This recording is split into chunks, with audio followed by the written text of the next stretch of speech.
What happens when a man humiliated at 38,000 feet turns out to be the very person who holds the power to bring an airline to its knees?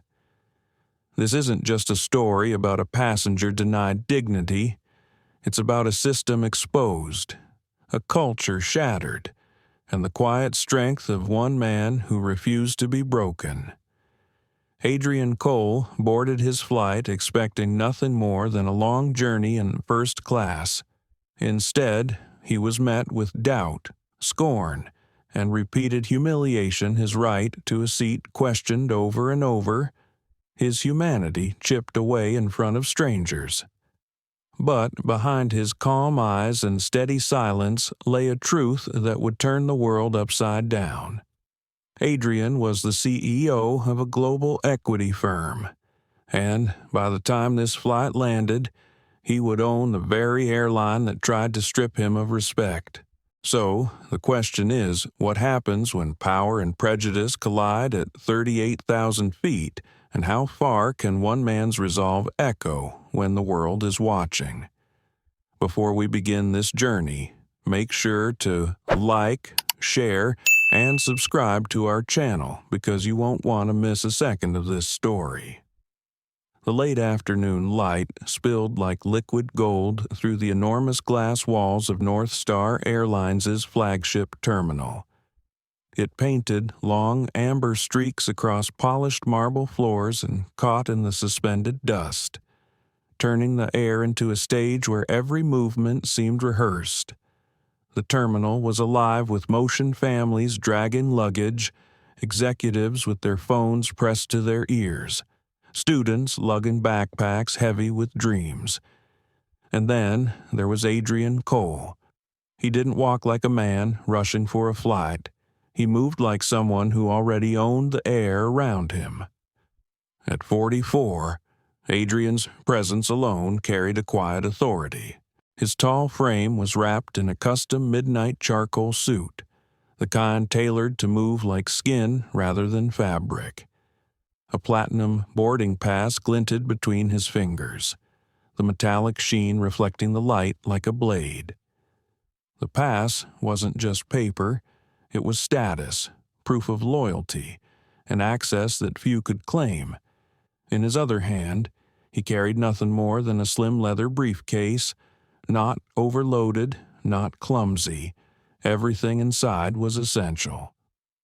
On his wrist rested a watch with a dark leather band and silver face, the only heirloom from his father, a man who once worked 2 jobs just to keep food on the table. That watch was more than timekeeping. It was a living tether to Adrian's roots, a silent pulse of memory, reminding him of every hardship endured, every barrier broken, every expectation exceeded. He approached the premium check-in counter, where the world was supposed to move smoothly, polished by courtesy and status. The counter attendant, Kelly Harmon, greeted him with a rehearsed smile that never reached her eyes. Her hair was slicked back into a bun so tight it seemed to pull her eyebrows upward. Her badge gleamed under the fluorescent lights. Boarding pass and ID. "Please," she said. Her tone was flat, procedural. Adrian handed them over, platinum loyalty card resting neatly on top of his passport. Kelly's eyes flicked from his face to the photo, then back again, once, twice. The pause lingered a second too long. Adrian noticed. He always noticed. She scanned the documents, and for the briefest moment her brows lifted when the system registered his elite status. But just as quickly, she tamped it down, replacing surprise with something sharper skeptical aloofness, like the system had betrayed her. Her fingers tapped against the keyboard in a rhythm of deliberate delay. Tap, tap, tap, as if each keystroke was not service, but resistance. The printer spat out a boarding pass with a soft whir. She slid it across the counter without ceremony. "Your boarding pass, sir." No mention of first-class amenities, no smile, No reminder about lounge access, no explanation of pre-boarding privileges. She skipped every ritualistic courtesy that usually came with status. It was a subtle cut, a deliberate omission, a snub. Adrian accepted it in silence. His face betrayed nothing except the faint tightening at the corners of his eyes. He nodded politely and walked away, each step measured, Italian leather shoes whispering against the floor. He didn't need to explode. He cataloged. His life, built on mergers and acquisitions, had trained him to recognize patterns, and this was a pattern. He'd seen it before at gala entrances where he was mistaken for a driver, at boardrooms where his credentials were questioned twice while others were waved through, at luxury stores where security guards followed him down every aisle. Each small indignity was a data point. This was simply the newest entry in his long internal logbook. At security, he entered the priority lane for first-class passengers. The process should have been seamless. His laptop, shoes, and briefcase slid into gray bins. With care, he placed his father's watch on top of his phone, the gesture reverent, almost ceremonial. "Step through, sir," instructed Brent, a TSA officer in his 30s. The scanner hummed. Adrian passed without issue, no alarms. But as he reached for his belongings, Brent's voice cut through. "Sir, step over here for random screening. Random." Adrian had heard that word so many times it had lost meaning. He turned calmly, meeting Brent's gaze. The officer's jaw was set, his eyes scanning Adrian with an intensity reserved for suspects, not customers. Adrian walked to the roped-off area, lifting his arms as the metal wand traced his body. Beep, beep. Each tone was less about security and more about display, a silent accusation for the crowd watching. He caught the sight of 3 white businessmen in wrinkled suits breeze through without pause. Not one was randomly checked. Brent's hands pressed firmly, patting down every seam with clinical detachment. Shoes off, swabs through, briefcase contents scattered like debris. Adrian watched silently as pens, notepads, and documents items he kept in perfect order were left in disarray. "All right, you're clear," Brent said finally. No apology, no explanation, just dismissal. Adrian repacked slowly, methodically, every movement deliberate, laptop back in sleeve, papers aligned, zipper drawn, the watch back on his wrist. Heavier now, a silent promise of what was coming. The sting wasn't new, but today it carried weight. A calculation began forming in his mind, not of anger, but of leverage. As he walked toward the gate, he thought of his father again. The man had taught him to endure with stoicism, to navigate indignity with dignity because survival demanded it. But Adrian was not his father. He had resources, influence, and a sharpened intellect built for strategy. This wasn't just another slight, it was evidence. Evidence of a culture so deeply flawed it practically begged to be restructured. By the time Adrian reached the frosted glass doors of the North Star First Class Lounge, the decision was already taking shape in his mind. The door whispered open, revealing a quiet world of plush leather chairs, dim lights, and curated calm. Behind a mahogany desk sat Susan Whitfield, the hostess. Her practiced smile flickered briefly, but as her eyes scanned Adrian, surprise darkened into suspicion. Membership card and boarding pass. "Please," she said, her hand extending in a gesture tinged with authority. Adrian handed them over again. Her eyes lingered longer than necessary, darting from the platinum card to his face, her expression wavering between disbelief and discomfort. She asked small-talk questions that weren't really questions. First time flying first class with us?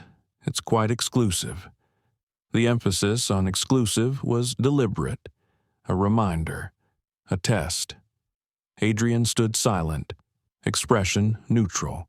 The game was familiar. She wanted him to flinch, to grow irritated, to confirm her bias. But he did what he always did. He observed. He cataloged. He endured.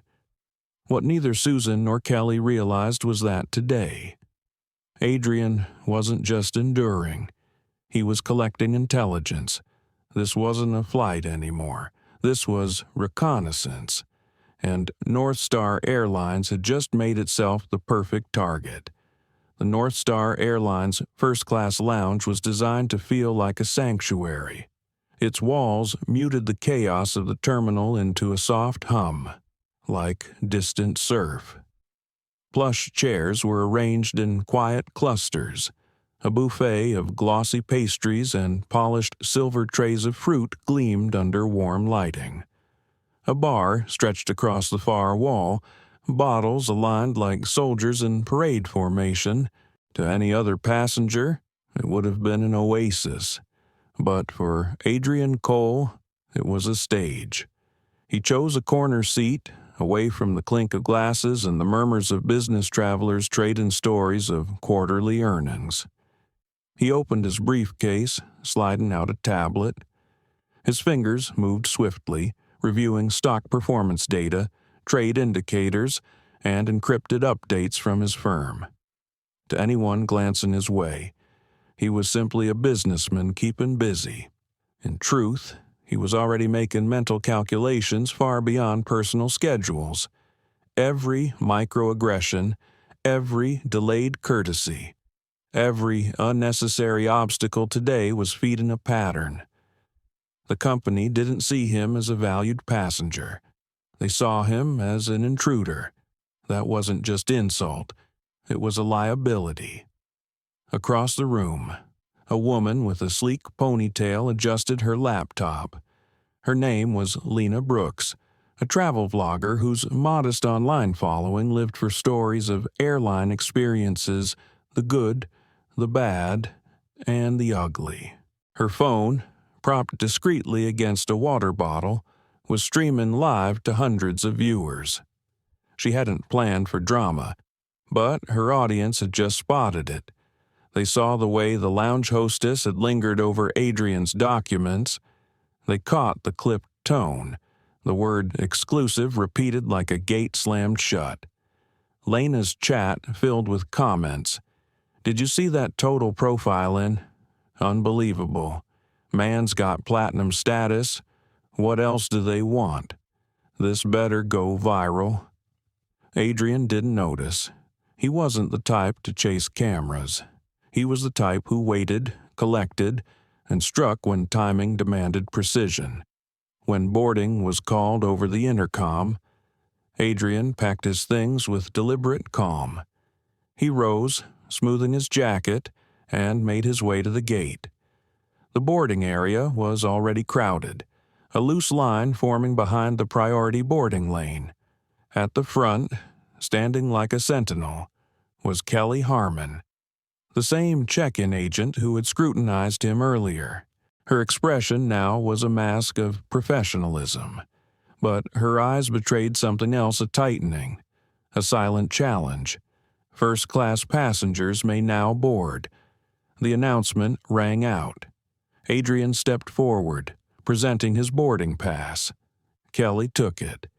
She didn't scan it immediately. Instead, she held it between her fingers like a counterfeit bill. Her eyes ran slowly from the paper to his face, as if she were trying to reconcile an equation that didn't add up.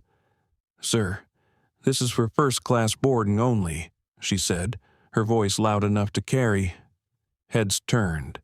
Passengers glanced over, curiosity pricked by the tone.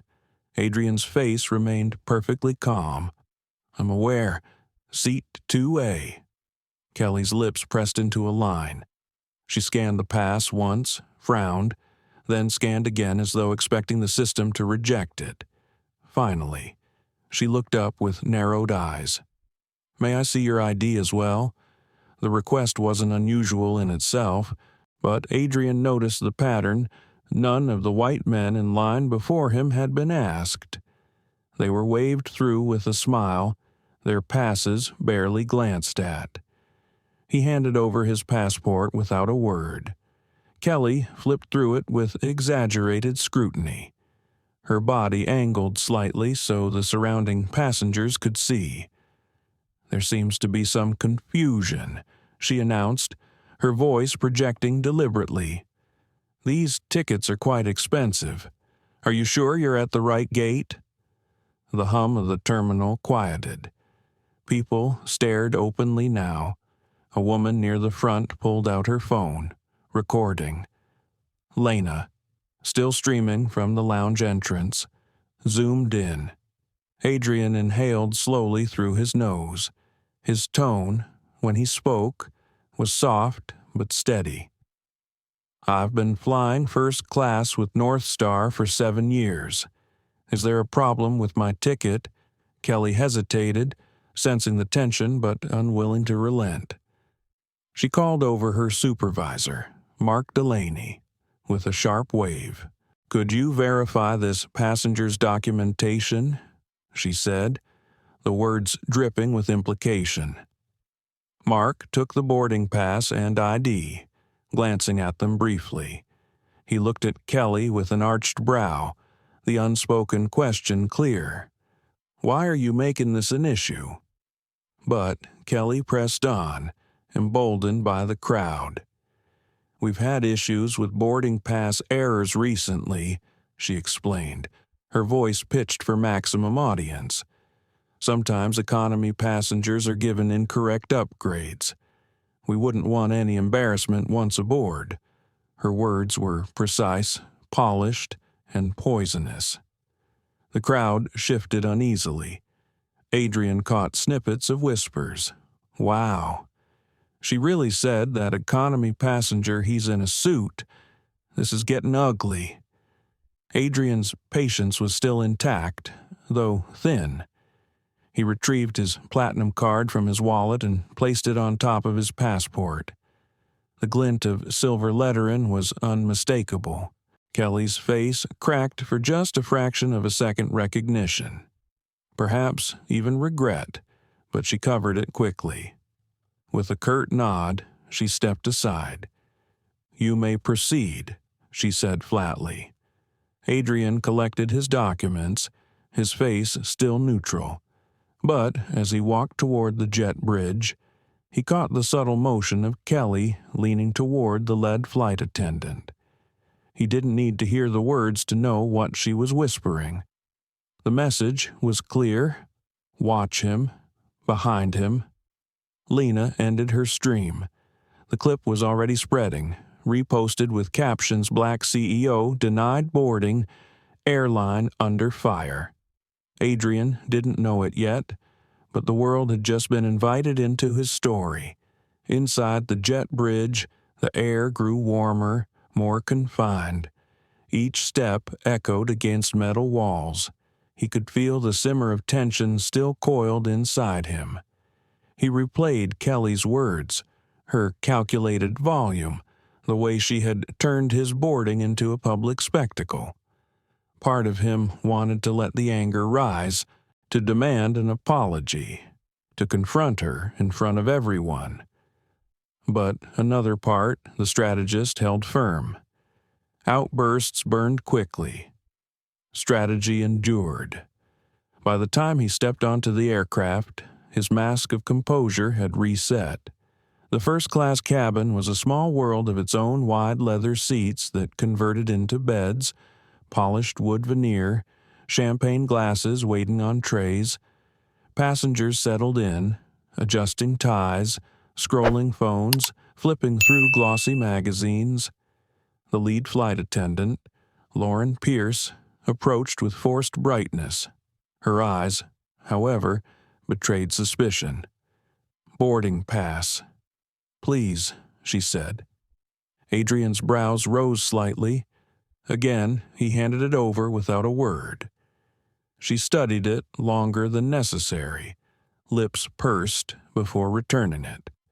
Then, without so much as a greeting, she moved down the aisle, offering warm smiles to the passengers on either side of him. Champagne here, pre-flight menus there. Each person received attention, courtesy, a sense of welcome. When she reached Adrian's row, she skipped him entirely. He sat still, his hands resting lightly on the armrest. After a moment, he raised one finger. "Excuse me," he said softly. "I believe you missed my seat." Lauren froze, then forced a smile that didn't reach her eyes. "Economy passengers aren't entitled to pre-flight beverages," she said loudly enough for surrounding rows to hear. The cabin went silent. Heads turned again. Adrian's voice was calm, unshaken. "I am in first class, as you just verified." A flicker of something crossed her face: anger, embarrassment, defiance. "Of course, my mistake," she replied, disappearing briefly before returning with a glass of champagne. She set it down with such force that it sloshed over the rim. Adrian didn't react. He simply lifted the glass, placed it on the tray, and looked out the window. Inside, though, something shifted. For years, he had tolerated these cuts, absorbed them, filed them away, but today felt different. The pattern was undeniable.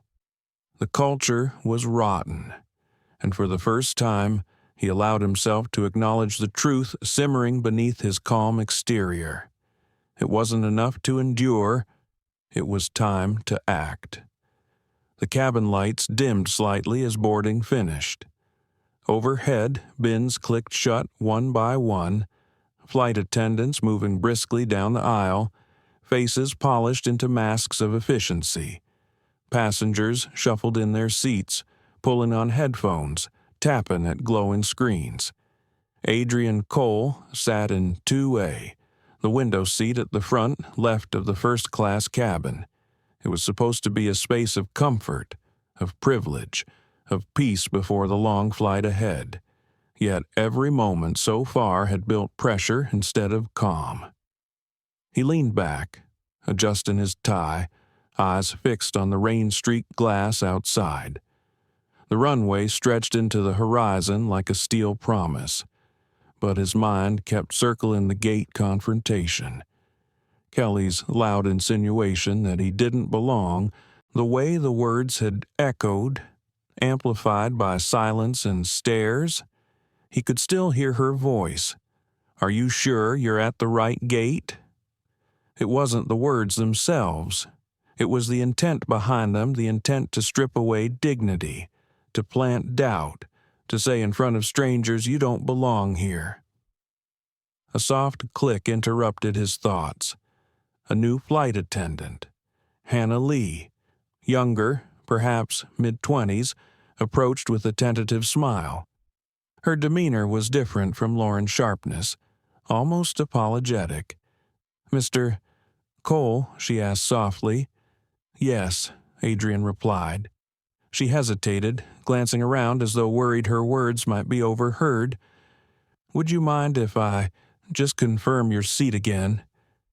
Adrian's eyes narrowed slightly, though his tone remained calm. "You already have my boarding pass." "I know. I'm sorry. It's just my lead wants to make sure everything is correct." Her voice cracked on the word correct. Adrian pulled the pass from his jacket pocket and handed it over. Hannah's eyes darted across the printout, then to the seat, then back to him. She seemed embarrassed as she handed it back. "Thank you, sir." She turned quickly, retreating down the aisle. Adrian exhaled slowly. A second check, another cut. The pattern was sharpening. Across the aisle, a businessman leaned toward his companion and whispered, not quietly enough, "Why do they keep checking him?" The companion shrugged. Maybe he snuck in. Adrian caught the words. His jaw tightened, though outwardly he remained composed. A voice chimed overhead, the captain welcoming passengers, reciting flight time, weather conditions, and safety procedures.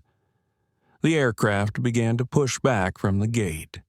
Engines hummed to life, vibrating through the cabin floor. Adrian reached into his briefcase and pulled out a leather-bound notebook. He clicked his pen, jotting a line across the page: check-in, security, gate, boarding, cabin, next to each word. He wrote delay, doubt, public spectacle, seat check. He wasn't just recording events, he was documenting evidence. Meanwhile, Lena Brooks, the vlogger, had slipped into her first-class seat several rows behind. She angled her phone discreetly, recording snippets whenever another slight unfolded. Her stream had already gone viral, spreading far beyond her modest follower base. The comments were relentless. Why do they keep harassing him? North Star's done. This is blatant. Who is this guy? Someone find out. Adrian had no idea yet that his story was already a trending topic. Dinner service began. White tablecloths laid across tray tables, menus distributed with smiles. Lauren, the lead flight attendant, moved gracefully down the aisle, her voice soft and charming until she reached Adrian's row. She paused, eyes flicking to his tray. Her hand hovered over the menu but didn't release it. Instead, she looked directly at him. Mr. Cole, we may have a catering issue, she said, her tone laced with formality. We'll need to check if we can accommodate your request. Adrian tilted his head. My request? I haven't ordered yet. Lauren's lips tightened. She placed a single menu on his tray, then immediately turned to the passenger in 2B, a silver-haired investor who received not only a menu but a rehearsed description of the entrees. Adrian looked at the menu in silence. He felt the eyes of nearby passengers on him again. He opened it, scanning the options. Roast chicken, filet mignon, vegetarian risotto, standard offerings. Nothing complicated, nothing that would cause a catering issue. When Lauren returned to take orders, she lingered warmly with 2B, then turned to Adrian with clipped efficiency. What will it be? The risotto, Adrian said. Her pen hovered. I'll see if that's available. She walked away without writing it down. Adrian sat back, his pulse steady, his expression still unreadable, but inside, something was shifting. He thought of his father again, working double shifts, coming home exhausted but never defeated. His father had told him once, sometimes the world will treat you like you don't belong in rooms you've already built. That's when you decide whether to stay silent or to claim your place.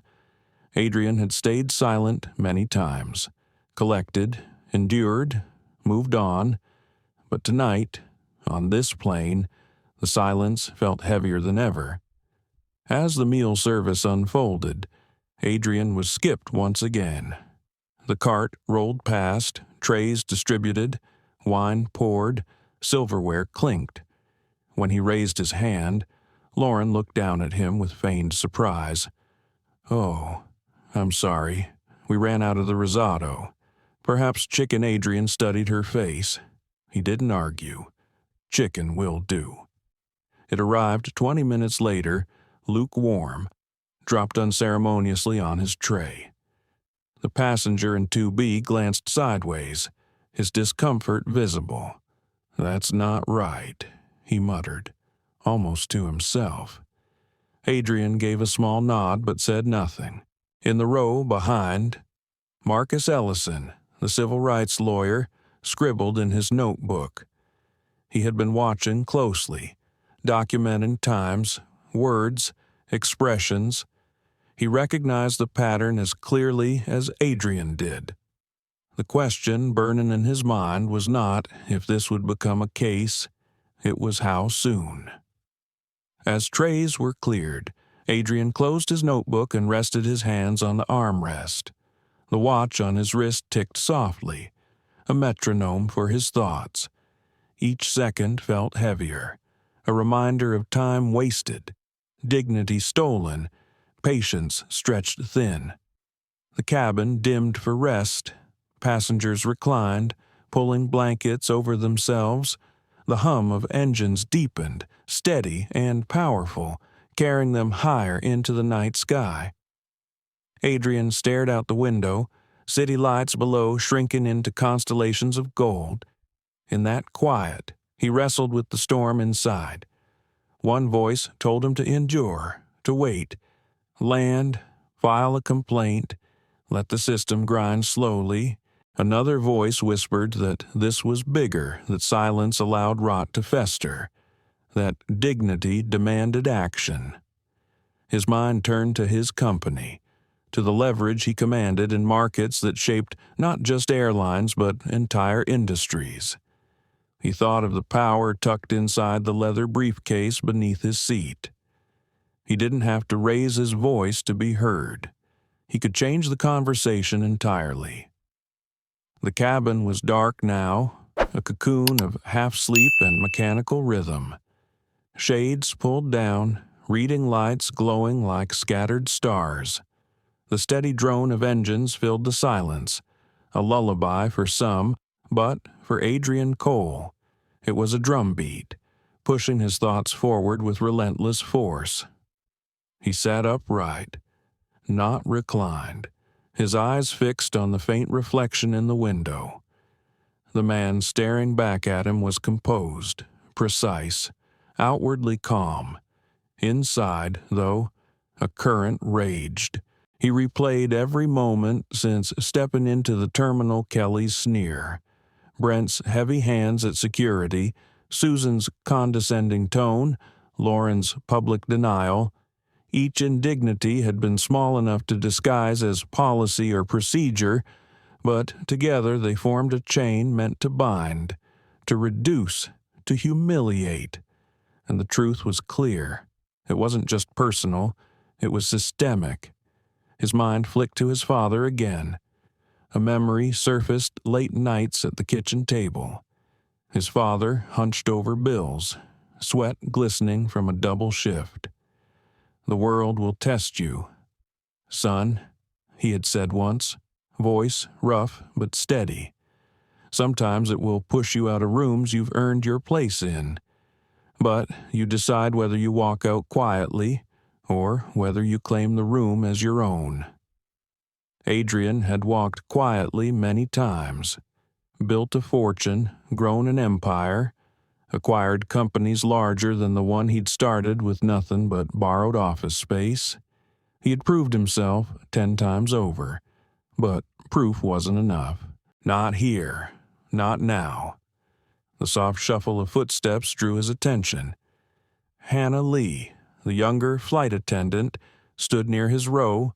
Her posture was hesitant, her eyes troubled. She clutched a tablet against her chest like a shield. "Mr. Cole," she whispered, bending slightly so her words wouldn't carry. I wanted to say I'm sorry. The way this has gone, it's not right." Adrian studied her face. She looked young, idealistic, trapped in the rigid hierarchy of airline service. He saw the conflict etched into her features, duty versus conscience. "Thank you," Adrian said simply. His voice was soft, but there was weight behind it. Hannah hesitated as if wanting to say more, but then Lauren's voice called sharply from the galley. Hannah flinched, murmured a quick, "Excuse me," and hurried away. Adrian leaned back again, watching her retreat. Not everyone was blind. Not everyone was complicit. But the system rewarded silence more than courage. He closed his eyes briefly, drawing in a breath. In that darkness, he allowed himself to feel the weight pressing against his chest. It wasn't just anger, it was exhaustion, the kind that came from decades of fighting battles no one else saw, the kind that wore grooves into a man's soul. When he opened his eyes, the decision crystallized. He would not leave this aircraft as a man simply wronged. He would leave it as a man who shifted the ground beneath those who wronged him. The engine's hum deepened as the plane leveled at cruising altitude. Lauren returned down the aisle, this time with a clipboard in hand. She stopped beside Adrian's seat, her smile stretched too tight. "Sir, I'll need to verify your seat one more time," she said, her voice loud enough to disturb several drowsy passengers nearby. Adrian's eyes met hers. "You've already verified it. Twice." "I know," she replied smoothly, though her tone carried no apology, just a formality. Her words rang hollow. Everyone nearby knew it. A man across the aisle stirred uncomfortably, whispering to his wife. Adrian handed the pass over again, slowly, deliberately. The gesture wasn't compliance, it was calculation. Lauren scanned it with exaggerated care, then returned it without comment.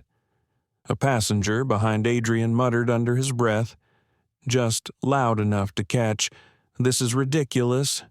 Lauren shot him a sharp look but said nothing. She retreated to the galley once more. Adrian placed the pass back into his jacket pocket and exhaled. Every humiliation, every unnecessary inspection was another piece of evidence, another line in the case building silently around him. In row 5, Marcus Ellison adjusted his glasses, jotting down the latest exchange in his notebook. He had argued civil rights cases for over a decade, but this was textbook. He knew, without doubt, that if Adrian chose to act, the airline would face a storm. And then there was Lena, still streaming, still narrating softly for her audience, though her voice carried urgency now. "They've checked his seat 3 times," she whispered to her phone. "Everyone else, nothing. You're watching discrimination in real time." Her chat exploded with outrage. "This is insane. Name and shame the airline. Somebody tag CNN." Adrian remained unaware of the digital wildfire spreading around him. His world was narrowed to the pulse of his father's watch, the feel of the leather briefcase at his feet, the weight of restraint pressing against the fire rising in his chest. Dinner trays were cleared, the cabin settling again into uneasy quiet. The lights dimmed further, only the glow of reading lamps breaking the darkness. Adrian opened his notebook once more. This time, instead of listing incidents, he drew a line down the page. On one side he wrote "endure," on the other "act." He sat still, pen hovering, weighing the words. Endure meant silence, patience, perhaps a complaint filed after landing that would be swallowed by bureaucracy. Act meant using everything at his disposal, the power of his company, the leverage of markets, the influence he wielded quietly but decisively. He tapped the pen against the page, steady, rhythmic. The choice had already been made. The pen pressed down on the right side of the line. Act. A calm spread through him then, not unlike the steadying breath before a boardroom announcement or the silent countdown before executing a billion-dollar trade. The fire inside didn't vanish. It cooled, hardened, transformed into focus. He reached down, brushing his fingers against the briefcase. The world thought it was filled with contracts, presentations, perhaps personal effects. But inside was something else, a direct link to his empire, to the infrastructure of his company, to the levers of power that most executives only dreamed of pulling. He didn't need to raise his voice. He didn't need to shout for justice.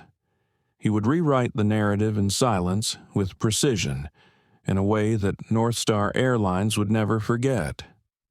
The engines roared softly beneath him, carrying the plane through night skies. Passengers shifted in sleep, unaware that in seat 2A sat a man who had just crossed a threshold inside himself. Adrian turned his gaze to the window once more. Beyond the reflection, the stars burned cold and steady.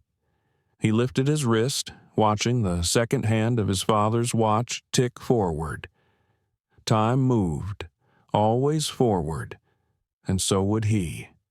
The hum of the engines had settled into a steady rhythm, the kind of sound that lulled most passengers into uneasy sleep. But in first class, tension simmered like heat beneath the quiet. Adrian Cole sat upright in seat 2A, his body calm but his mind sharp. He had drawn his line endure on one side, act on the other. His pen had chosen act. The ink felt heavier than any spoken word. Still, before him stretched hours of flight. Hours in which the airline seemed determined to grind him down one indignity at a time. Lauren Pierce, the lead flight attendant, returned from the galley once more. Her posture was perfect, her stride crisp, but her eyes carried that same edge.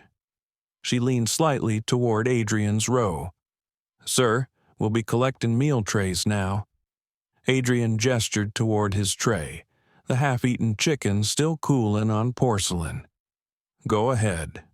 Lauren's lips pressed thin as she whisked it away, but instead of moving on, she paused, clipboard in hand. "I need to confirm your seat number again," she said. It was the fourth time. Adrian handed the pass over silently, his gaze never breaking from hers.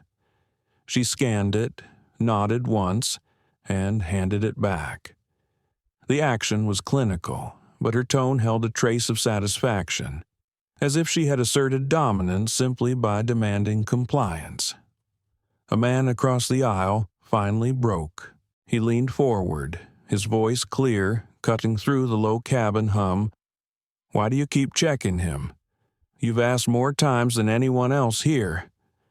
Lauren's smile tightened. "Sir, it's standard procedure." The man's wife shook her head. "No, it isn't. We've flown this airline dozens of times. Nobody gets treated like this." Whispers spread through the cabin. Some passengers shifted uncomfortably. Others stared openly. Adrian sat still, letting the moment breathe. He could have spoken, but sometimes silence was the loudest indictment.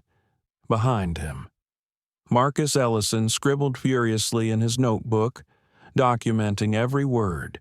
He had been in courtrooms where entire cases turned on less evidence than this. His pulse quickened. He could sense history unfolding. Further back, Lena Brooks angled her phone carefully, whispering to her stream. "You heard that. Right, passengers are questioning it now. This is beyond obvious."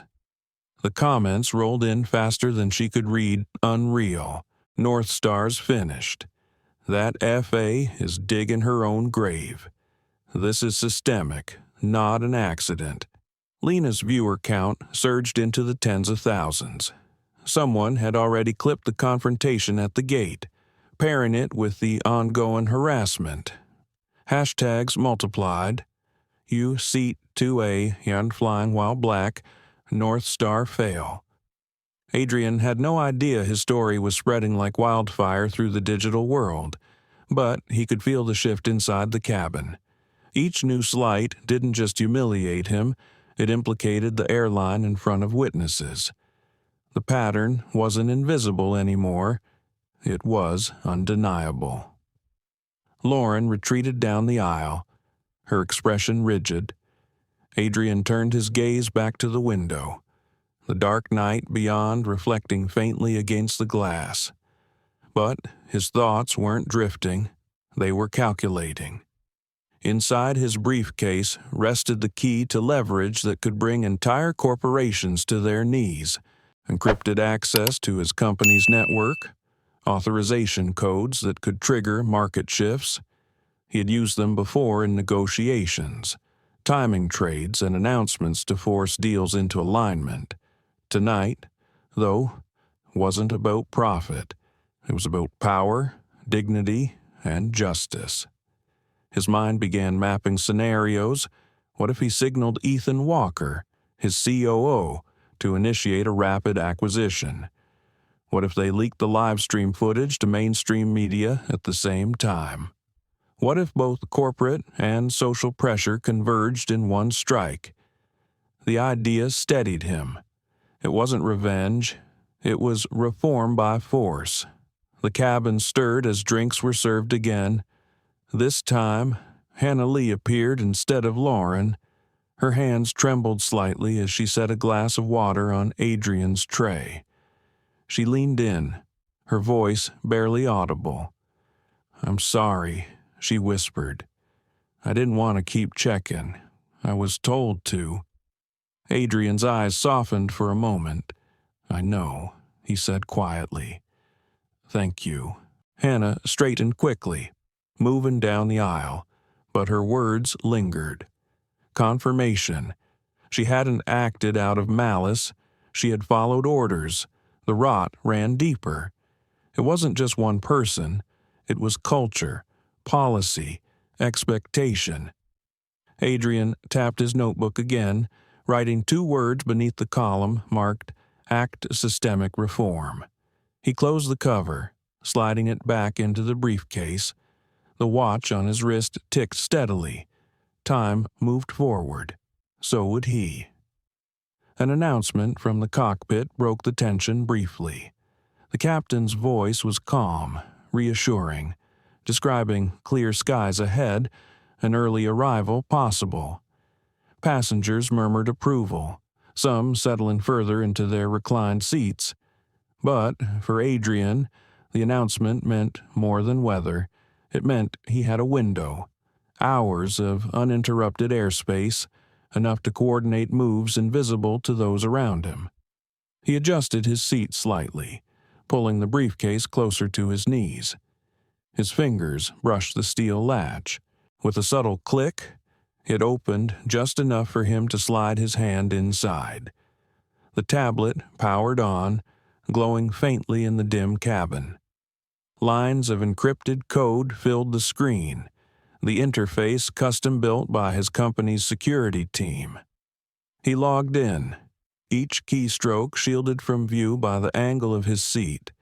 He wasn't sending a message yet, not an order, not a strike.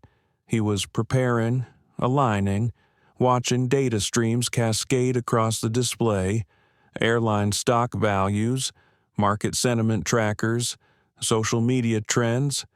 The numbers told a story, and it was the same story unfolding in real time within this cabin erosion of trust, collapse of credibility, loss of value.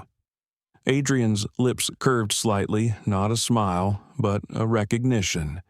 The airline thought it was humiliating one man. In truth, it was unraveling itself. A murmur rose from a few rows back. Lena's voice carried faintly. "It's trending on Twitter now. Over 50,000 views." Adrian didn't turn. He didn't need to. The world was already watching. He closed the tablet softly, sliding it back into the briefcase. Timing mattered. The strike wasn't yet. But soon, very soon. The cabin lights dimmed again for rest. Passengers shifted, adjusting blankets, slipping into uneasy sleep. Adrian remained awake, eyes fixed on the stars outside. His father's watch ticked against his wrist, steady, relentless. This wasn't just about surviving the flight. It was about rewriting the skies themselves. The plane cruised smoothly above the Atlantic, its engines a steady heartbeat against the silence of the night. Most passengers in first class had drifted into slumber, wrapped in blankets, faces softened by the dim cabin glow. Yet, at seat 2A, Adrian Cole was wide awake, his mind sharper than ever. The indignities of the day replayed in his head, but they no longer carried the sting of insult. They had transformed into fuel. Each slight was a data point, each humiliation a piece of evidence, and together they formed a picture. North Star Airlines wasn't simply guilty of poor service, it was guilty of systemic rot. Adrian opened his briefcase again, careful and deliberate. The cabin was quiet. Only the soft shuffle of Hannah Lee moving through the aisle disturbed the stillness. His tablet screen lit up faintly, illuminating his focused expression. He entered a secure code, his fingertips steady, each keystroke unlocking another layer of encrypted access. Within moments, he was inside his company's network. Data poured across the screen stock performance charts, media sentiment dashboards, contract details. He navigated quickly, like a conductor scanning sheet music before a symphony. He paused, then opened a direct line to Ethan Walker, his COO and most trusted ally. Ethan was the kind of man who never slept when Adrian was in the air. A secure message blinked across the tablet status check. Sir Adrian typed back, "Situation evolving. Prepare for Phase 1. No further explanation was needed. Ethan had been briefed months ago on contingency plans for hostile acquisitions, sudden strikes, and corporate warfare, but never before had Adrian considered deploying them in response to something so personal. His finger hovered over the next command. He exhaled, steadying himself, then pressed send.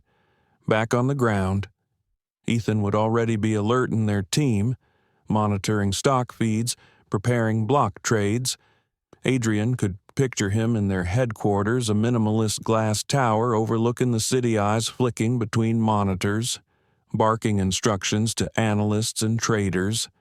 Inside the cabin, Adrian remained the picture of composure. To the casual observer, he was just another businessman reviewing emails. But, in reality, he had just shifted the trajectory of an airline. A soft voice interrupted his thoughts. "Mr. Cole." He looked up. Hannah Lee stood beside his seat again, her hands clasped nervously. She glanced around to make sure Lauren wasn't near before leaning closer. "I wanted to apologize again," she whispered.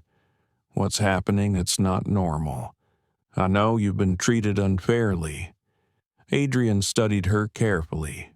She seemed sincere, her eyes filled with the kind of unease that comes from being ordered to do something against one's conscience. "It's not you," Adrian said quietly. "It's the system you're forced to follow." She nodded, biting her lip.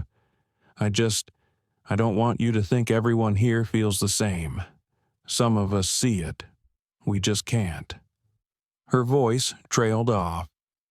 Adrian gave her a small, reassuring nod. "You've done enough by saying this." Hannah hesitated, then slipped a folded piece of paper onto his tray before moving quickly down the aisle. Adrian unfolded it discreetly. A simple note, scrawled in hurried handwriting. "They told us to keep checking you. Orders from the lead." Adrian folded the note carefully, sliding it into his notebook. Evidence, more confirmation of what he already knew. Behind him, Marcus Ellison had noticed the exchange. He leaned slightly forward, whispering, "She gave you something." Adrian turned his head just enough to respond. "Proof." Marcus's eyes gleamed. "Then, this isn't just harassment, it's policy." Adrian said nothing more. He didn't need to. Marcus's pen was already scratching furiously across his notebook. Further back, Lena Brooks was still streaming, her voice hushed but intense. "Something's happening up front. I can't see everything, but trust me, this is going to explode when we land." Her viewership had swelled into the hundreds of thousands. Hashtags were trending. News outlets were beginning to pick it up. What had started as a small live stream was now a viral storm waiting to breach the walls of mainstream media. Adrian returned to his tablet. He watched in real time as North Star's stock tickers began to flicker, subtle fluctuations that hinted at nervous investors. Ethan was already moving. Adrian could almost hear his COO's voice. If they think they can humiliate Adrian Cole without consequence, they're about to learn the cost. Another message pinged across the secure channel, Phase 1 executed. "Standing by for your next command." Adrian typed slowly, each word deliberate. "Prepare Phase 2. Hold until signal." He closed the tablet, resting his hands on the armrest. His father's watch ticked against his wrist, the steady rhythm grounding him. The choice was no longer whether to act. The choice was when. Timing mattered more than rage. The strike would come, but it had to come when the world was watching. A shadow fell across him. Lauren Pierce had returned, her smile tight as ever. She held a list in her hand. "Sir, I need to confirm your seat one more time." Adrian looked at her for a long moment. Passengers nearby stirred, their irritation clear. One man muttered, "This is harassment." Another whispered to his wife, "I've never seen anything like this." Adrian handed the boarding pass over yet again, his movements unhurried. Lauren checked it, scribbled something on her clipboard, and handed it back. "Thank you," she said curtly, before moving on. Adrian slipped the pass back into his pocket, his face composed. Inside, though, the decision was clear. The next time she returned, he would not just comply, he would act. The engines roared softly beneath them, carrying the plane through the night sky. Around him, passengers dozed, unaware that a corporate storm was already brewing below. Adrian turned once more to the window, the stars beyond cold and steady. He whispered softly, words only he could hear. No more silence. The watch on his wrist ticked on. Time was approaching. The moment was near. The cabin remained dim, a hush falling over most of the passengers as the aircraft pressed on through the night. The soft chime of the seatbelt sign being switched off broke the silence, followed by the shuffle of a few passengers stretching their legs. In seat 2A, Adrian Cole sat upright, eyes steady on the reflection in the window. The faint outline of his face against the glass looked calm, almost detached. But inside him, the storm was gathering. Every humiliation, every insult catalogued in silence, had built to this moment. He shifted his gaze across the aisle. The businessman and his wife who had spoken up earlier were now whispering again, their expressions troubled. Adrian caught a word here and there unbelievable, targeted, shameful. They weren't wrong. The quiet was broken when Lauren Pierce, the lead flight attendant, returned with a clipboard in her hand and a stiff smile that had long since lost its charm. She stopped at Adrian's seat yet again, tilting her head slightly. "Sir, I'll need to verify your seat assignment one more time," she announced, her voice pitched to Carrie. A ripple of disbelief spread through the cabin. Someone groaned audibly. A man in row 3 muttered, "This is harassment, plain and simple." Adrian handed the boarding pass over with slow precision. His eyes locked with Lauren's. There was no anger in his expression, no raised voice, only a deep, steady gaze that unsettled her far more than any outburst could. She checked the pass, scribbled something on her clipboard, and returned it. But this time, instead of moving on, she leaned slightly closer, lowering her voice just enough for him to hear. "You should be grateful you're up here at all," she said. The words landed like a blade. Adrian felt the breath leave his chest, not in shock, but in confirmation. The mask had slipped. No more pretending this was policy or mistake. It was prejudice, plain and deliberate. He inhaled slowly, the watch on his wrist ticking against his pulse.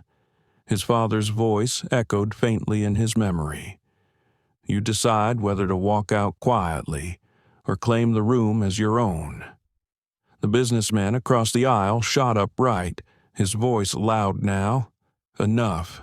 This is disgraceful. You've checked him 5 times, and now you insult him." "What is going on here?" Lauren's face froze, her professional mask cracking under the weight of the outburst. Other passengers stirred, murmurs rising into audible protests. A woman in row 4 pulled out her phone, starting to record. Behind Adrian, Marcus Ellison spoke clearly, his voice calm but resonant. "As a civil rights attorney, I can assure you this will not end quietly. Every action tonight has been documented." Lauren's lips trembled as she tried to regain control. "Sir, please, there's no need to escalate," but the escalation had already arrived. From further back, Lena Brooks spoke directly to her stream. "You're seeing it live. They just told him he should be grateful to be in first class." This is going viral no way. North Star survives this without accountability. Her viewership had surged past 1 million. Comment feeds screamed across the screen. Holy hell. Did she really say that boycott North Star? Expose her? Expose them all. Adrian remained silent through it all, his composure unbroken. But inside, the decision had solidified into steel. This was no longer about a single flight or a single insult. This was about a company that had revealed its core rot in public view. He reached down, sliding his hand into the briefcase. The tablet came alive again, glowing faintly in the dim light. He tapped out a short command on the secure line to Ethan Walker. Phase 2, execute at market open, back at headquarters. Ethan would already be coordinating with their network of traders and legal teams. Adrian could picture the controlled chaos unfolding, block trades arranged quietly. Rival firms brought into alignment, contracts shifting like tectonic plates. By the time this aircraft touched down, North Star's stock would be under siege. Adrian closed the tablet, resting it on his lap. Lauren, flustered by the passengers' protests, retreated to the galley, but the damage was done. Whispers filled the cabin. Now whispers of outrage, disbelief, and solidarity. A few passengers nodded at Adrian as if to silently convey support. Hannah Lee appeared again, moving carefully down the aisle with a tray of water glasses. She stopped by Adrian's seat, her hands shaken slightly. She leaned in just enough to whisper. I heard what she said. I'm so sorry. Adrian looked up at her, his voice steady. You don't need to apologize for her. Tears glimmered briefly in Hannah's eyes before she straightened and moved on. Adrian turned back to the window, the stars cold and indifferent against the black sky. Yet, in their silence, he saw clarity. He had tried patience. He had tried silence. But silence had only invited more contempt.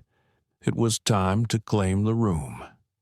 He adjusted his tie, settled back in his seat, and waited. The watch ticked on. each second bringing him closer to the moment the world would learn what had unfolded at 38,000 feet. Behind him, Marcus closed his notebook with a soft snap. He leaned forward just enough for Adrian to hear. "When you act," he said quietly, "you won't be alone." Adrian gave the faintest nod. He didn't need allies, but it mattered to know they were there. Witnesses. Voices ready to amplify the truth. The engines roared steadily beneath them, carrying the plane through the night. Unseen to the sleeping world below, a battle line had been drawn, and Adrian Cole was no longer a passenger. He was a man preparing to bring an empire to its knees. The steady hum of the engines filled the first-class cabin, a low drone that masked the tension coursing through the air. Passengers shifted uneasily in their seats, some whispering to each other, others openly glancing at Adrian Cole as if to reassure themselves that they were not imagining what they had just witnessed. The words still hung like smoke in the air. "You should be grateful you're up here at all." Adrian sat motionless, his posture straight, his face calm, but beneath the surface, a storm of thoughts sharpened with every tick of the watch on his wrist. This wasn't just humiliation anymore. It was evidence. It was leverage. And leverage was the currency he knew how to spend best. From the galley. Lauren Pierce tried to regain her composure. Her hands trembled as she poured champagne into flutes for a pair of older passengers.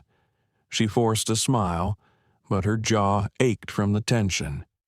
She knew her words had been overheard. Worse, she'd seen the phones raised, the glowing red lights of recording in progress. She'd crossed a line, and now the fallout loomed. Her junior, Hannah Lee, lingered nearby, stealing nervous glances at Adrian. She'd grown up idolizing flight attendants, the uniform, the poise, the service. But tonight, she saw the ugly undercurrent of bias exposed, raw and undeniable. It shook her. Her loyalty to her team clashed violently with the gnawing truth that what Adrian endured was wrong. Profoundly wrong. In the cockpit, the captain, Edward Harrington, reviewed a printed note slid under the door from corporate dispatch. The message was terse. Urgent. Identify if any senior executives from Mercer Equity Group are on board. Report immediately. Harrington frowned, tapping the paper with his index finger. He was a man in his late 50s, his hair silver at the temples, his eyes sharp from decades of command. He had flown through storms that bent steel, navigated crises at 39,000 feet, and brought every soul home safely. But this message unsettled him. Mercer Equity Group. The name carried weight. He had read about them in the business press takeovers, restructurings, swift and decisive. They were sharks in a sea of corporate whales. Why would headquarters be frantic about whether Mercer's people were on this flight? He leaned back in his seat, eyes on the horizon glowing faintly with the first hint of dawn. Something was happening beyond the cockpit walls, and his instincts told him it was tied to the tension simmering in his premium cabin. He keyed the interphone. "Lauren, report to the cockpit." A pause, then her voice, brittle, through the line. "Yes, Captain." Moments later, she entered, adjusting her scarf and smoothing her hair with a trembling hand. Harrington studied her in silence for a moment. He could tell something had rattled her. "Lauren," he said evenly, "what's going on in my cabin?" She stiffened. "It's nothing. Captain, just a difficult passenger. We've had to verify his documents a few times. He seems out of place." Harrington's brow furrowed. "Out of place. He has a first-class ticket. Yes, yes." But she hesitated. "I don't think he belongs there. She stopped herself, realizing how her words sounded. The captain's voice hardened. He's what? Lauren. Not the kind of man you expected in seat 2A. Her lips pressed into a thin line. I was just ensuring protocol. Captain. Harrington leaned forward, his gaze piercing. Protocol doesn't involve humiliating paying passengers. And corporate just asked me if anyone from Mercer Equity Group is on board. Do you understand what that means? Lauren blinked, confused. Mercer Equity. Why would? Because Harrington cut in. If that man you've been harassing is connected to them, you may have just made the biggest mistake of your career. Lauren's throat went dry. She opened her mouth but found no words. Return to the cabin, Harrington ordered. And for God's sake, treat every passenger with respect. That's not a request, it's an order. She turned and left, her steps unsteady. Back in his seat, Adrian had not moved. His tablet rested on his lap, the secure line still glowing faintly. Ethan Walker's latest message pulsed on the screen. Block purchases complete. Holden at 27%. Defensive responses anticipated by morning. Adrian's fingers hovered over the keys, then typed accelerate to 35%. Deploy media strategy. Time to tighten the vise. He hit send, then closed the device with a soft click across the aisle. Marcus Ellison, the attorney, leaned toward him.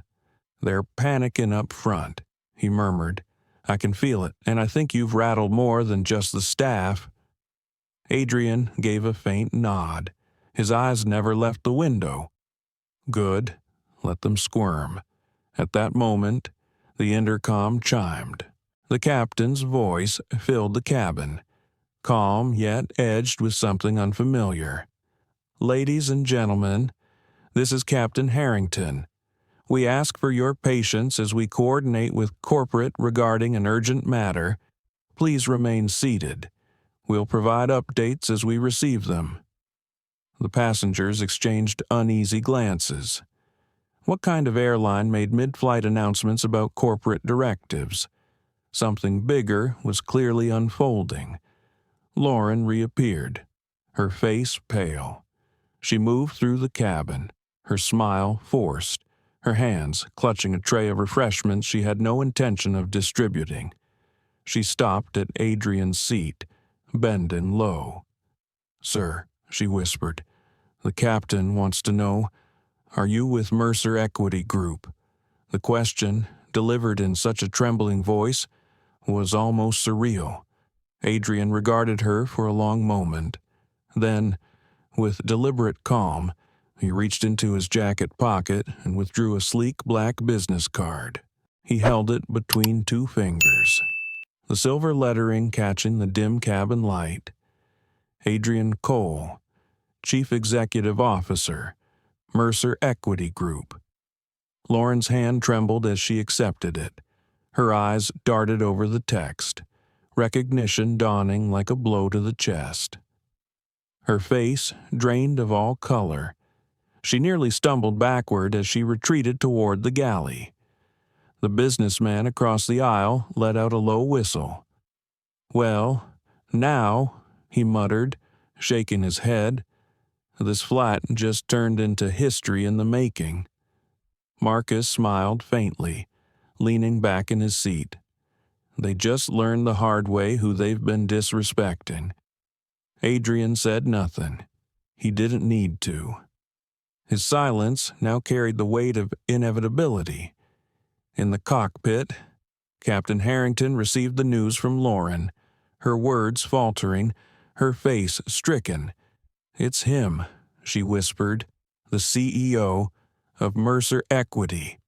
The captain's grip tightened on the yoke, his pulse quickening. He closed his eyes briefly, then exhaled. The storm he had felt approaching was here. Then this airline, he said quietly, is in far deeper trouble than they realize. In the cabin. Adrian leaned back in his seat, his mind sharp, his resolve unshakable.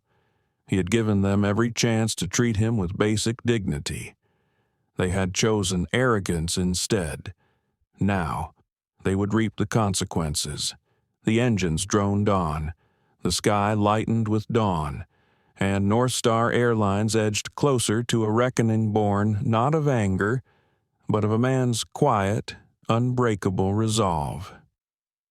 The dawn light seeped into the cabin, pale gold against the drawn shades, but there was nothing peaceful about the air inside first class. Every passenger could feel the shift. Something had broken open, something bigger than a petty squabble between traveler and crew. Adrian Cole sat motionless in seat 2A, the black business card now out of his hand and back into his jacket. He didn't need to explain anything further. The revelation had traveled through the cabin like electricity, whispered seat to seat until everyone knew who he was.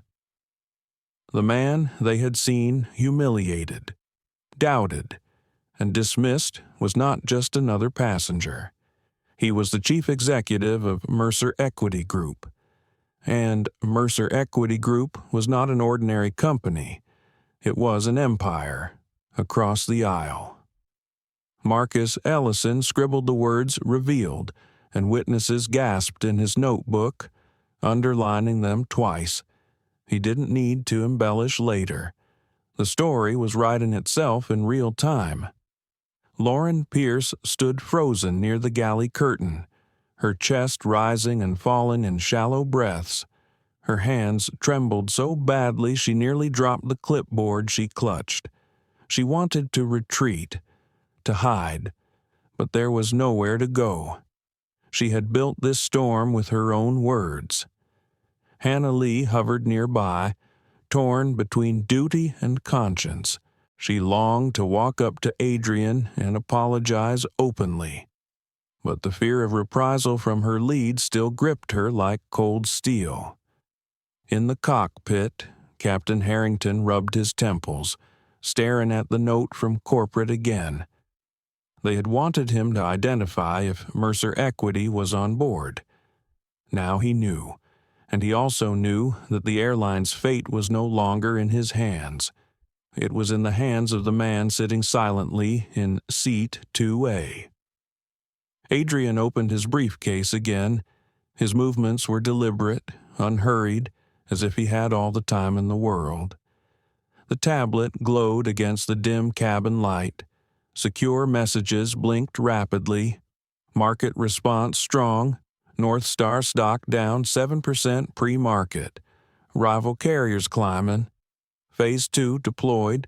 Options positions established. Social media traction accelerating.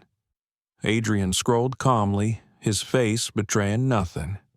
He typed a short reply, initiate, phase 3, prepare media release under controlled timing. When he closed the tablet, the silence around him felt heavier. Every glance, every whisper carried the same unspoken thought. This wasn't just about a seat anymore. This was about the airline itself. The businessman across the aisle cleared his throat, his voice steady but respectful. "Mr. Cole," he said quietly, "whatever happens next, you have witnesses. Every one of us saw how you were treated." Adrian inclined his head slightly. "I know, and I thank you." The words were simple, but his tone carried the gravity of a promise. At the back of the first-class cabin, Lena Brooks kept her phone angled discreetly, whispering to her stream. "You guys, I can't believe this. He's not just a passenger. He's Adrian Cole. This whole thing, it's about to blow wide open. Look at the comments. CNN, Bloomberg, they're tagging this already. It's everywhere." Her viewership ticker surged past 2 million. Clips of Lauren's insult had gone viral, paired with Adrian's quiet dignity and the murmurs of outrage from fellow passengers. Lauren finally forced herself down the aisle. stopping at Adrian's seat. Her voice shook as she spoke. "Mr. Cole, on behalf of North Star Airlines, I'd like to apologize." Adrian raised a hand, silencing her mid-sentence. His voice was calm, low, but it cut through the cabin with the clarity of command. "I don't accept personal apologies, Ms. Pierce. This isn't about you alone. This is about the culture that trained you to believe I didn't belong here. A system that rewards humiliation over respect. Keep your apology. You'll need it when your supervisors ask you to explain your choices." The air around them crackled. Passengers leaned in, holding their breath. Marcus underlined furiously in his notes. Lauren flushed crimson. She tried to muster a rebuttal, but the words caught in her throat. She retreated quickly, vanishing behind the galley curtain. Adrian leaned back, exhaling slowly. His pulse was steady, his decision clear. He would not wait for the airline to act. He would act first. The intercom chimed. Captain Harrington's voice, tense yet controlled, filled the cabin. "Ladies and gentlemen, we'll be commencing our breakfast service shortly. We appreciate your cooperation during this unusual situation. Rest assured, we are working with headquarters to ensure a smooth continuation of your flight." His tone was professional, but beneath it lay an undercurrent of unease. He had seen plenty in his career, but never had he been forced to manage the fallout of corporate scandal while flying at cruising altitude. Adrian closed his eyes briefly, listening to the drone of the engines. He imagined the frantic calls at North Star's headquarters, PR scrambling, legal scrambling, executives panicking, and he imagined Ethan Walker, calm and unflappable, guiding Mercer's team like chess masters shifting pieces on a board. He opened his eyes, the fire inside him cool and steady now. There was no turning back. Hannah approached once more, a tray in her hands. Her voice was soft, almost pleading. "Mr. Cole, can I offer you breakfast? We have an omelet or French toast." Adrian looked at her, his gaze softening. She was young, trapped in a machine she hadn't built. "French toast, please," he said gently. Relief flickered across her face as she placed the tray down carefully, ensuring nothing spilled. "Thank you, sir." As she moved on, Adrian picked up the fork, cutting into the food with deliberate calm. Every movement was controlled, as though to remind himself that dignity wasn't a gift to be granted. It was a right to be claimed. Behind him, Marcus whispered, "When this lands, they won't know what hit them." Adrian didn't reply. He didn't need to. The sun crept higher outside, flooding the cabin with light. The shadows that had cloaked the night's humiliations faded, replaced by clarity. Adrian took a sip of coffee, the warmth steadying him further. He had endured enough. He had cataloged enough. Now he was ready to strike. The plane cut smoothly through the morning sky, its fuselage shimmering in sunlight. But inside the first-class cabin, the atmosphere was thick, charged like a storm cloud ready to break. Every passenger could feel it, the shift from petty inconveniences to something monumental. Adrian Cole sat in 2A, his shoulders squared, his hands resting lightly on the closed tablet in his lap.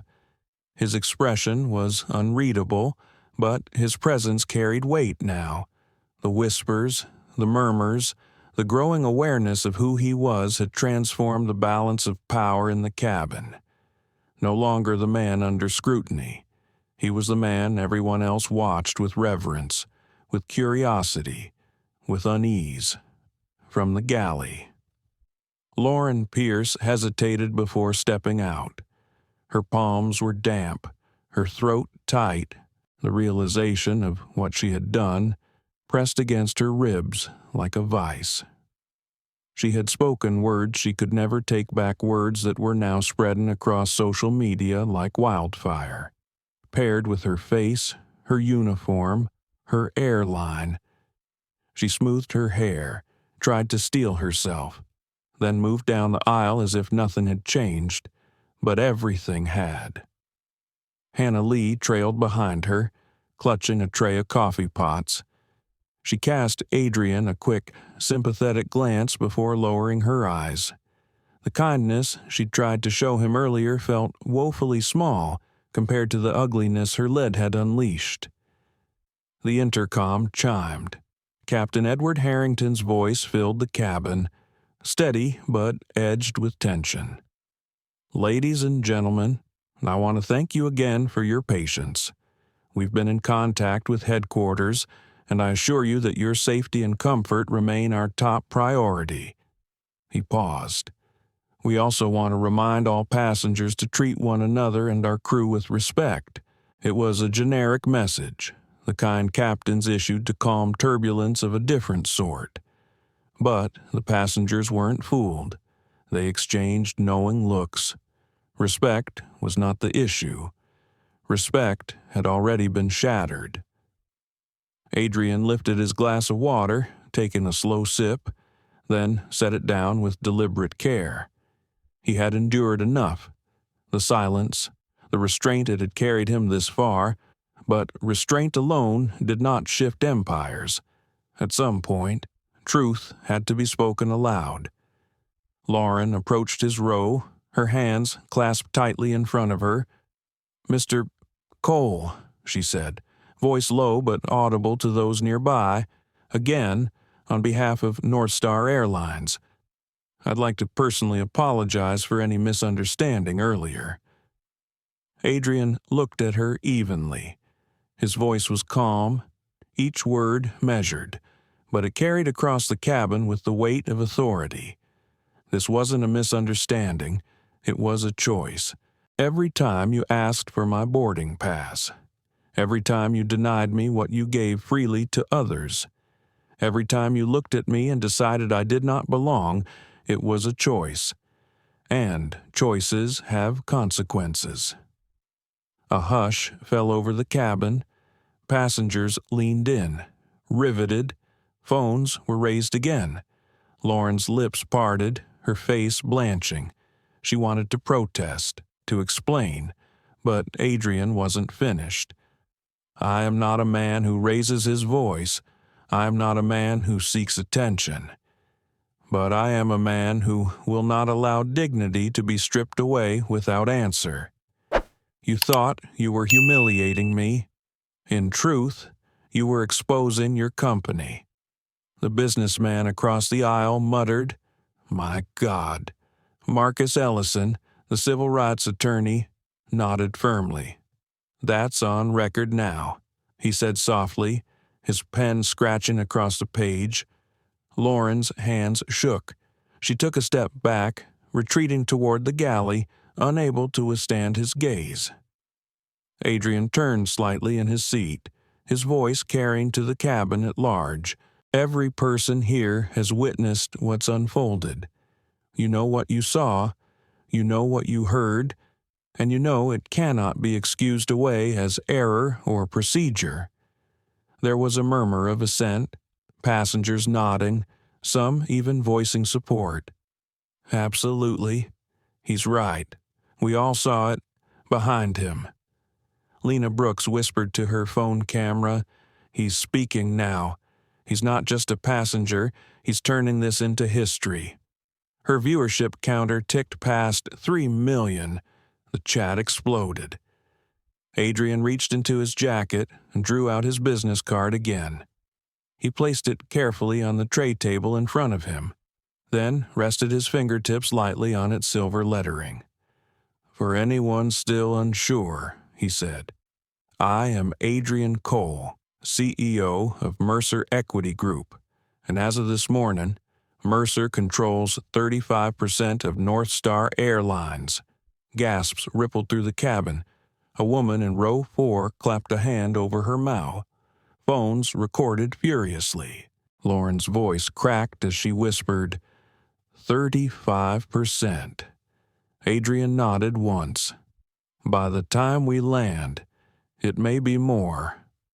The revelation hit like turbulence, shaking not the aircraft but the people within it. In the cockpit, Harrington received confirmation from Dispatch Mercer Equity filings, headlines flashing across financial news. He leaned back in his seat, eyes wide. In the cabin, Adrian's calm presence was no longer just quiet dignity, it was undeniable authority. The airline had not only humiliated a man, it had humiliated its new owner. He leaned back, folding his hands loosely in his lap. This flight will end, but its story will not. North Star Airlines will answer for this, and I will make certain the answers are written into policy, into practice, into every decision this company makes going forward. The businessman across the aisle broke into a low chuckle of disbelief. Well, Ms. Pierce, he said, his tone dry. You just picked the wrong man to mess with. Lauren disappeared behind the curtain, pale and shaking. Hannah remained, her eyes wide, a mixture of awe and fear as she looked at Adrian. Adrian glanced at her gently. You have nothing to fear. Miss Lee, you did what you could. The future belongs to those willing to choose better. Her throat tightened, and she gave the faintest nod before hurrying away. Adrian rested back against his seat, the faint smile of a man who had waited patiently for his moment. The watch on his wrist ticked on, each second a drumbeat of inevitability. At 38,000 feet, the power dynamic had shifted forever. Adrian Cole was no longer the passenger being scrutinized. He was the man holding the airline's fate in his hands, and everyone on board knew it. The aircraft descended slowly through layers of cloud, its wings cutting through pale morning light. The seatbelt sign flicked on with a chime, and the cabin shifted as passengers adjusted trays, folded blankets, and prepared for arrival. But the first-class cabin was not filled with the usual quiet anticipation of landing. It buzzed with something heavier, sharper. Every person knew they had just witnessed history in motion. Adrian Cole sat in 2A, upright, calm, his briefcase neatly closed and locked at his feet. The tablet inside still hummed with the afterglow of commands that had already changed the airline's fate. 35% control. By now, perhaps even more. His company's traders were relentless, and once they set their sights on a target, there was no pause until dominance was achieved. He folded his hands loosely over his lap, outwardly serene, inwardly calculating. Across the aisle, the businessman who had spoken earlier whispered to his wife, "They'll never recover from this, not after what we've seen." She nodded, her phone already buzzing with push notifications from news outlets. Adrian's name was everywhere. Behind them, Marcus Ellison closed his notebook with a soft thud. His notes were meticulous, a minute-by-minute record of every slight, every insult, every witness response. His lawyer's mind was already drafting legal frameworks, civil rights suits, regulatory complaints, shareholder actions. This was bigger than one man's dignity. This was about structural change. At the rear of first class, Lena Brooks whispered into her phone one last time before the final approach. "We're about to land. But let me tell you, this story doesn't end when the wheels touch the ground. It's only just beginning." Her viewer counter passed 5 million before she finally ended the stream. In the galley. Lauren Pierce pressed trembling hands against the counter. She had spent the last 30 minutes in silence. her colleagues casting sidelong glances at her but offering no comfort. She knew her career was finished. The uniform she had once worn with pride now felt like chains tightening around her. Every word she had spoken to Adrian replayed in her mind, a chorus of errors that would define her forever. Hannah Lee stood nearby, her young face pale. She wanted to believe that she had done the right thing in showing Adrian quiet kindness, but guilt still gnawed at her. She had not stood up loudly. She had not stopped her lead. That knowledge would stay with her long after this flight. The captain's voice crackled over the intercom. "Ladies and gentlemen, we are on final approach. Please remain seated with your seat belts fastened. On behalf of North Star Airlines, we thank you for choosing us." His tone was steady, but beneath it lay the weight of a man who understood the storm waiting on the ground. The aircraft touched down with a gentle thud, tires screeching softly against the runway. A murmur ran through the cabin as the engines roared in reverse thrust. Adrian kept his gaze fixed forward, the watch on his wrist ticking calmly. Every second brought him closer to the reckoning. As the plane taxied toward the gate, passengers craned their necks, pressing to see through the shades. Outside, flashing lights reflected against the fuselage. A crowd waited at the terminal windows press. Airport staff. Executives summoned in haste. Word had traveled faster than the aircraft itself. The seatbelt sign pinged off. Passengers reached for bags, but the mood was different now. They weren't just disembarking. They were witnesses walking off the set of a story already spiraling across global headlines. Lauren lingered at the front of the cabin, her face pale, her lips trembling. She opened her mouth as Adrian stood, but he raised a hand. His voice was quiet, almost gentle. "Don't," he said. "You've said enough." She closed her mouth, tears threatening to spill, and stepped aside. Hannah stood frozen beside her, eyes downcast. Adrian paused just long enough to meet her gaze. "You'll be fine," he told her softly. "Learn from this. Choose better next time." Her throat tightened, and she nodded. Adrian stepped into the aisle. Passengers around him murmured softly, some nodding in respect, others pulling out phones to capture the moment. Marcus fell in step just behind him, notebook tucked under his arm. The door opened with a hiss, and the jet bridge extended like an umbilical cord to the waiting terminal. Adrian walked calmly into the bright lights. Cameras flashed instantly. Reporters called out his name, their voices overlapping in a frenzy of questions. "Mr. Cole, is it true Mercer Equity now controls a third of North Star? Do you plan to remove the current executive leadership? Will you be suing the airline for discrimination?" Adrian did not stop. His stride was even, unhurried, but every step carried gravity. The crowd parted instinctively, leaving a clear path toward the cluster of executives waiting near the gate podium. At their center stood Richard Halverson, North Star's CEO. His suit was immaculate, but his face was pale, his smile forced. He extended a hand as Adrian approached. "Mr. Cole," Halverson began, his voice smooth but tight. "We deeply regret Adrian did not take the hand." He stopped just short, his gaze steady, his voice calm but edged with iron. "This isn't about regret, Mr. Halverson. This is about accountability.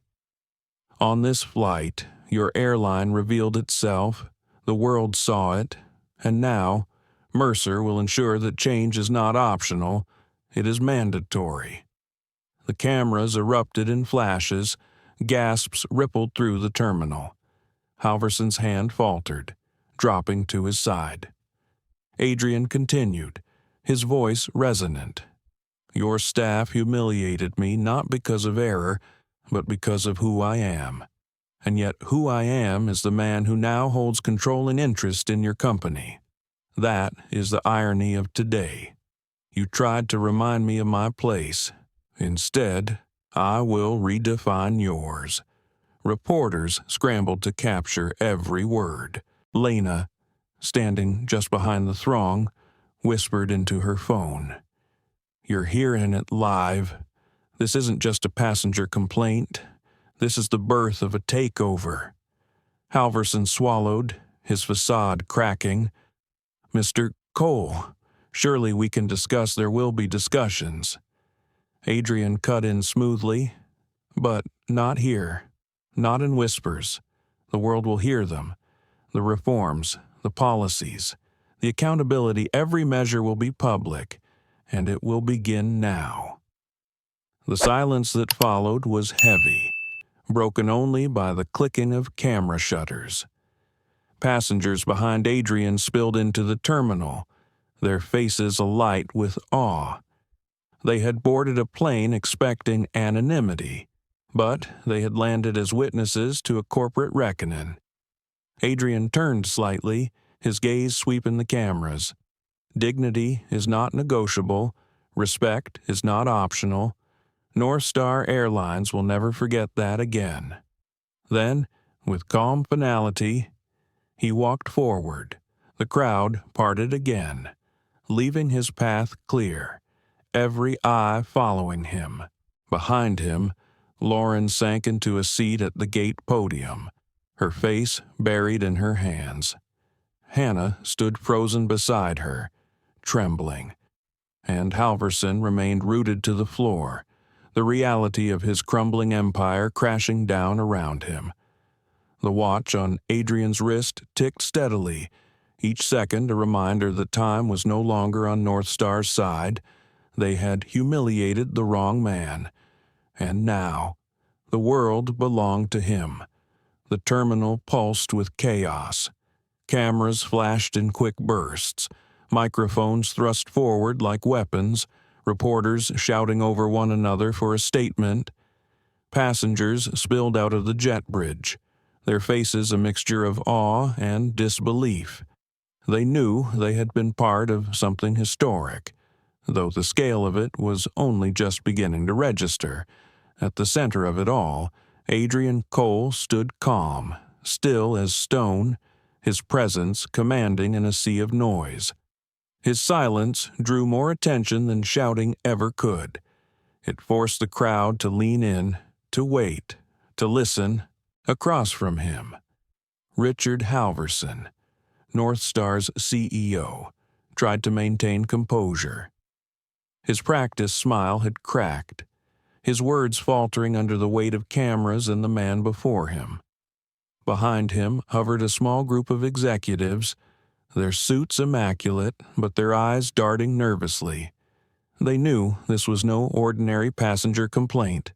This was existential. Mr. Cole, Halverson began again, desperation edging his tone. We can resolve this privately. Let's step into the lounge, and Adrian raised a hand, silencing him. His voice was low, deliberate, but it carried with the clarity of a command. No more whispers, no more cover-ups. This ends in the open. The terminal went quiet. Even the reporters hushed, sensing gravity in his words. Adrian continued, his tone steady, each sentence precise. On this flight, I was humiliated repeatedly, not because of an error, not because of a system glitch, but because of prejudice, because your staff looked at me and decided I did not belong where I had paid to sit.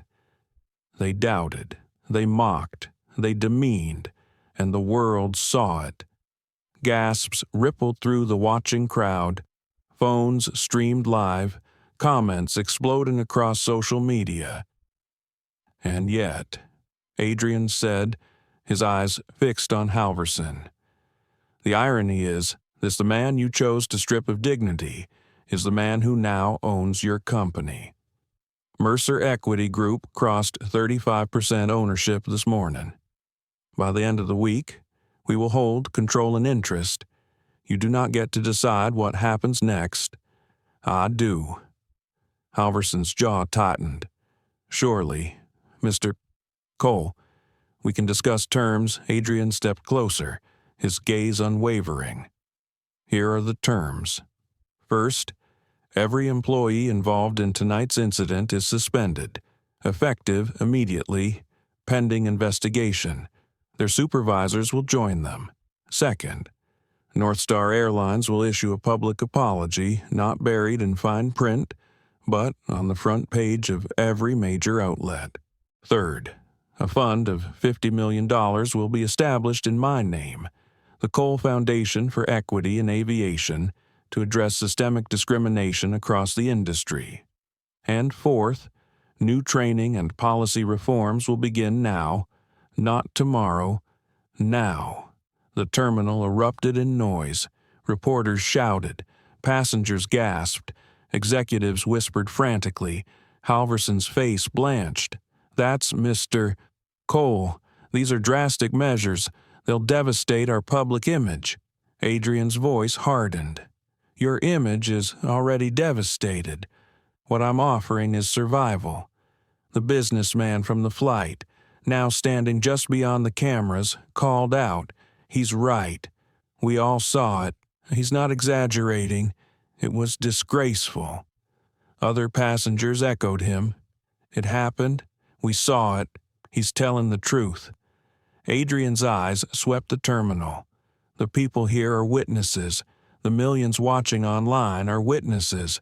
The only question is whether North Star will acknowledge the truth or try to bury it and collapse under the weight of its own denial." Halverson faltered. He knew Adrian was right.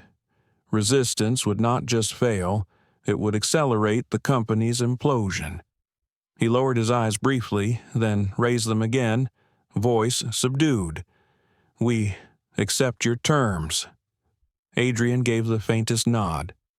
"Good. Then let the world hear it. Not from me. From you." He gestured to the cluster of microphones. The reporters surged forward, cameras flashing. Halverson hesitated, his mouth dry, then stepped forward. His voice shook as he spoke. "North Star Airlines apologizes unreservedly to Mr.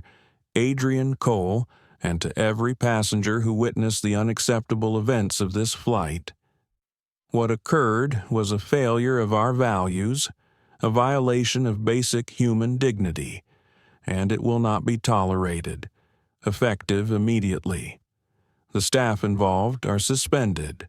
We are establishing the Cole Foundation for Equity in Aviation with an initial $50 million commitment, and we will begin comprehensive reforms today."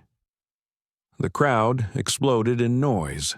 Shouts of questions, gasps of disbelief, cheers from a few passengers who felt vindicated.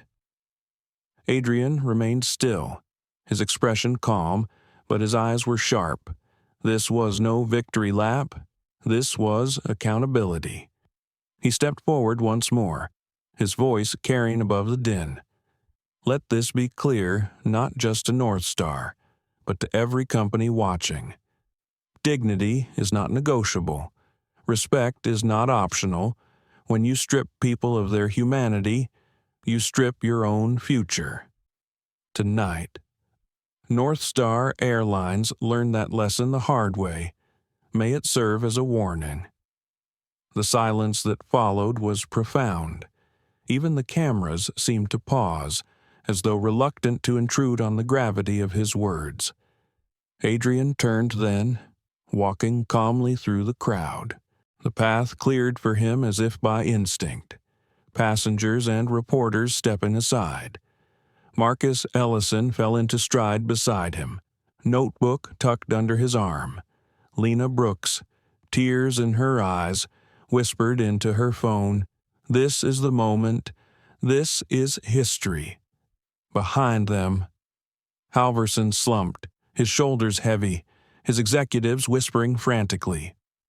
Lauren sat hunched in a corner chair, her uniform disheveled, her career in ashes. Hannah stood near her, silent, shaken, but with the faintest glimmer of resolve in her eyes. Adrian exited the terminal into the bright morning light. Cameras still followed, but he no longer looked back. His father's watch ticked steadily on his wrist, the second hand sweeping forward. Time, always moving forward. He had endured. He had acted. And now, he had changed not just the course of one airline, but perhaps the course of an entire industry. The world would not forget what happened at 38,000 feet, and neither would he. And so, from humiliation in the cabin to justice in the terminal, the story of Adrian Cole reminds us of something deeper than corporate battles or viral headlines. It reminds us that dignity cannot be taken away by uniforms or titles. It is a birthright. It reminds us that silence can be broken, that one man's calm defiance can expose a system's ugliness, and that change often begins in the most unexpected places, even on an airplane. For those who witnessed this moment, both on board and across the world, it was more than a scandal. It was a mirror held up to society, asking us to confront the prejudice that still lingers in our skies, in our companies, in our everyday lives. Adrian Cole used his power not for revenge, but for reform, ensuring no passenger would suffer the same indignity again. Let this story linger in your heart, a call for respect, for accountability, for love stronger than hate. If this story moved you, don't forget to like, share, and subscribe to our channel, because together, we'll keep telling the stories that challenge, inspire, and demand a better world.